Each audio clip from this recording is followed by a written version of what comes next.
What's the meaning of architecture?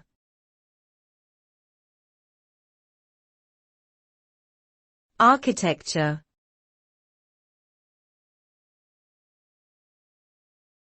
Architecture.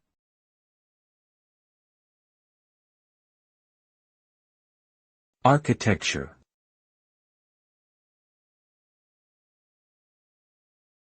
Architecture.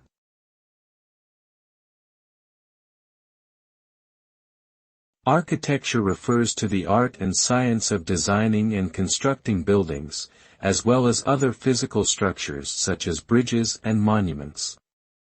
It involves the use of creative and technical skills to develop functional, aesthetically pleasing, and structurally sound spaces for human use and habitation.